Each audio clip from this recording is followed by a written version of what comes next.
اعوذ باللہ من الشیطان اللعین الرجیم، بسم اللہ الرحمن الرحیم۔ السلام علیکم ورحمۃ اللہ وبرکاتہ۔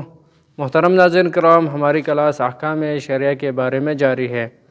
آج ہم طلاق کے جو اہم اور مبتلا بھی مسئلہ ہے، ان میں سے طلاق کے شرائط کیا ہے، ایک طلاق ہونے کے لیے کیا کیا شرائط ضروری ہے، وہ آپ ناظرین کی خدمت میں بیان کروں گا۔ طلاق کے صحیح ہونے کے لیے 7 شرائط ہے۔ ان میں سے پہلی شرط ہے عقد دائمی ہو، یعنی جب مرد اور عورت کے درمیان عقد پڑتے ہیں تو وہ عقد دائمی ہونا چاہیے۔ اگر عقد دائمی ہو تو اس صورت میں طلاق دے سکتے ہیں، لیکن اگر عقد دائمی نہ ہو، متعہ ہو یعنی غیر دائمی ہو، تو وہاں پر طلاق کی ضرورت نہیں ہے۔ وہاں پر یا شوہر عقد کو اس مدت کو بخش دے، یا جب مدت پوری ہو جائے تو خود بخود یہ نکاح ختم ہو جاتا ہے، طلاق کی ضرورت نہیں ہے۔ دوسری شرط ہے عورت طلاق کے وقت حیض و نفاس سے پاک ہو۔ شوہر کے لیے ضروری ہے جب اپنی بیوی کو طلاق دینا چاہے تو اس وقت اس دوران عورت کو طلاق نہ دے جس وقت وہ حیض اور نفاس کی حالت میں ہو۔ اگر ان صورتوں میں یعنی ناپاکی کی صورت میں عورت کو طلاق دے تو وہ طلاق صحیح نہیں ہے۔ تیسری شرط ہے طلاق زمانہ طہارت میں ہو جس میں جماع نہ ہوا ہو۔ یہ تھوڑا پیچیدہ ہے۔ اس وقت عورت کو طلاق دے جس وقت وہ پاک ہو، یعنی جس وقت شوہر بیوی کے ساتھ جماع کرے اور جماع کرنے کے بعد 3 دفعہ بیوی حیض سے پاک ہو جانے کے بعد اس پاکیزگی میں دوبارہ جماع نہ کیا ہو تو اس پاکیزگی میں عورت کو طلاق دے تو وہ طلاق صحیح ہے۔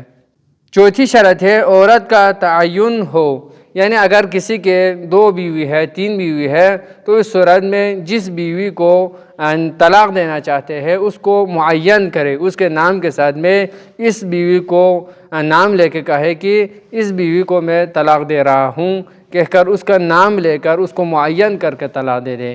یہ نہیں ہو سکتا ہے کہ میری 2 بیویوں میں سے ایک کو میں طلاق دیتا ہوں، اس طرح کرے تو وہ طلاق صحیح نہیں ہے۔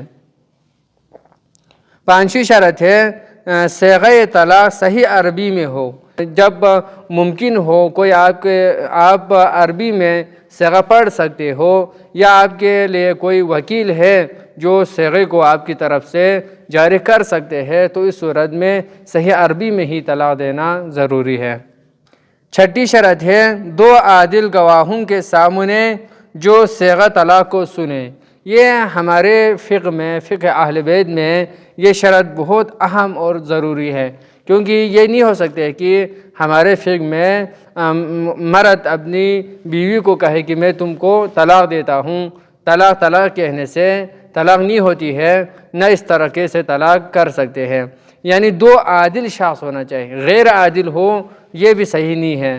یعنی 2 عادل شخص جہاں پر مرد اپنی بیوی کو طلاق دے رہا ہو تو اس دورانے میں اس وقت 2 عادل شخص آپ کے سامنے ہو اور وہ سنے طلاق کے صیغے کو۔ آپ جس وقت طالقن کہہ رہے ہو اس وقت 2 عادل شخص اس صیغے کو سنے تو وہ طلاق صحیح ہے۔ اگر آپ کسی بند کمرے میں جہاں پر کوئی عادل گواہ نہ ہو یا غیر عادل لوگوں کے سامنے آپ صیغے کے یعنی طلاق کے صیغے کو جاری کرے تو اس صورت میں ہمارے فقہ کے نزدیک، فقہ اہل بیت کے نزدیک وہ طلاق صحیح نہیں ہے۔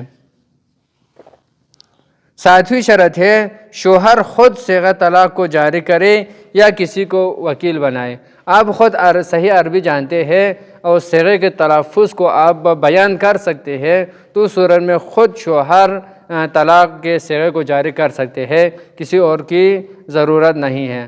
اگر خود نہیں کر سکتے ہیں یا کر سکتے ہو پھر بھی آپ کسی کو وکیل بنا سکتے ہیں، اور وہ وکیل آپ کی طرف سے آپ کی بیوی کو طلاق دے سکتے ہیں۔